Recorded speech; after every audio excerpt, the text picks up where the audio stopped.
A perda de rastreamento de Bitcoin pela Receita Federal em transferências para carteiras descentralizadas. O avanço das criptomoedas trouxe consigo debates sobre segurança, privacidade e controle estatal. Entre as preocupações crescentes está a dificuldade que órgãos reguladores, como a Receita Federal, enfrentam ao tentar rastrear transações de Bitcoin e outras criptomoedas, especialmente quando essas deixam exchanges centralizadas e são transferidas para carteiras descentralizadas, como Trust Wallet ou MetaMask. Este artigo analisa como essa transferência compromete o vínculo entre os ativos digitais e a identidade do usuário, explicando o motivo de o Estado perder o contato com esses fundos. Como funciona o rastreamento de Bitcoin pela Receita Federal? Inicialmente, é importante entender como o rastreamento de criptomoedas funciona. As transações de Bitcoin são registradas em um banco de dados público e descentralizado chamado blockchain. Isso significa que qualquer pessoa pode visualizar as transações feitas entre endereços, mas não as identidades por trás desses endereços. Por outro lado, exchanges centralizadas, como o Binance, Coinbase ou mercado Bitcoin, são obrigadas, por regulações locais, a implementar processos de verificação de identidade, KYC, Know Your Customer. Isso significa que, ao criar uma conta, o usuário deve informar dados como nome completo, CPF e endereço. Além disso, as exchanges frequentemente enviam relatórios de movimentações financeiras à Receita Federal para fins de monitoramento tributário. Enquanto os Bitcoin permanecem dentro dessas plataformas, há um vínculo direto entre o usuário e seus fundos. A Receita pode facilmente rastrear as transações e até cruzar informações com declarações de imposto de renda. No entanto, a situação muda drasticamente quando os Bitcoins são transferidos para uma carteira descentralizada.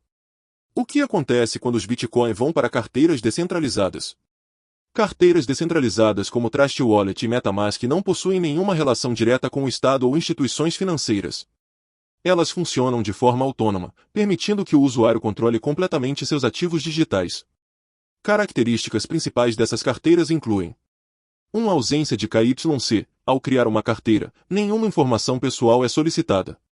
2. Controle total. Apenas o usuário tem acesso às chaves privadas que permitem movimentar os fundos. 3. Não há intermediação. Não há terceiros envolvidos para monitorar, armazenar ou relatar transações. Quando uma pessoa transfere seus Bitcoin de uma exchange centralizada para uma carteira descentralizada, o vínculo entre o ativo e a identidade desaparece. A partir desse ponto, o Estado perde a capacidade de associar o endereço de origem, a exchange, ao novo endereço da carteira descentralizada. Por que isso dificulta o rastreamento pela Receita Federal? A Receita Federal depende de informações fornecidas por exchanges centralizadas e instituições financeiras para monitorar movimentações de criptomoedas. No momento em que os Bitcoins são enviados para uma carteira como a Trust Wallet, a Receita enfrenta os seguintes obstáculos. 1. Anonimato na blockchain.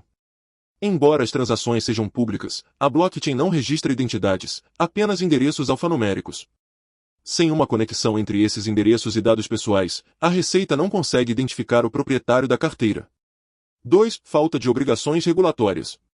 Diferentemente das exchanges centralizadas, carteiras descentralizadas não têm obrigação legal de reportar transações ou colaborar com autoridades. 3. Privacidade avançada. Usuários podem aumentar seu anonimato utilizando ferramentas como MiShares, serviços que embaralham transações, ou redes como Tor e VPNs. Com isso, mesmo que as transações sejam tecnicamente rastreáveis na blockchain, a Receita Federal perde o contexto necessário para associar as movimentações a indivíduos. Quais são as implicações dessa perda de rastreamento? 1. Para o Estado.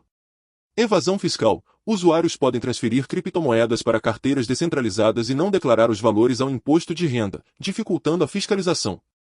Atividades ilícitas. Criminosos podem utilizar essas carteiras para lavar dinheiro ou financiar atividades ilegais sem deixar rastros diretos para as autoridades. 2. Para os usuários. Maior privacidade. O controle total sobre os fundos proporciona maior liberdade financeira, especialmente para quem valoriza o anonimato. Riscos de segurança. Sem um intermediário para recuperar senhas ou auxiliar em problemas técnicos, o usuário assume toda a responsabilidade sobre seus ativos. O que seria necessário para rastrear Bitcoin em carteiras descentralizadas? Mesmo após os Bitcoins serem transferidos para uma Trust Wallet, é tecnicamente possível rastrear os fundos, mas isso depende de erros ou descuidos por parte do usuário. Por exemplo, 1. Uso de exchanges centralizadas no futuro. Se o ladrão ou o usuário movimentar os fundos para uma exchange que exige KYC, a Receita pode identificar sua identidade. 2. Cruzamento de dados. Empresas especializadas em rastreamento blockchain, como Chainalysis, podem monitorar padrões de transação e, com colaboração de autoridades globais, identificar carteiras vinculadas a atividades ilícitas. No entanto, se o usuário adotar boas práticas de anonimização, como o uso de criptomoedas focadas em privacidade, Monero, MeShares e Rede Store, ele pode evitar qualquer tipo de rastreamento, mesmo por especialistas. Conclusão: a transferência de Bitcoin de uma exchange centralizada para uma carteira descentralizada, como o Trust Wallet ou MetaMask, marca um ponto crítico na perda de rastreabilidade para a Receita Federal. Sem vínculos diretos entre a carteira e a identidade do usuário, o Estado fica incapaz de monitorar ou tributar essas transações. Embora essa característica ofereça maior privacidade e controle aos usuários, também levanta preocupações sobre evasão fiscal e atividades ilegais. No entanto, mesmo em um cenário de anonimato avançado, o uso descuidado dessas ferramentas pode expor o usuário ou ladrão a riscos de identificação, especialmente se ele retornar a plataformas centralizadas. Essa realidade coloca os estados diante de um dilema: como equilibrar o direito à privacidade com a necessidade de controle financeiro em um mundo onde a descentralização redefine as regras?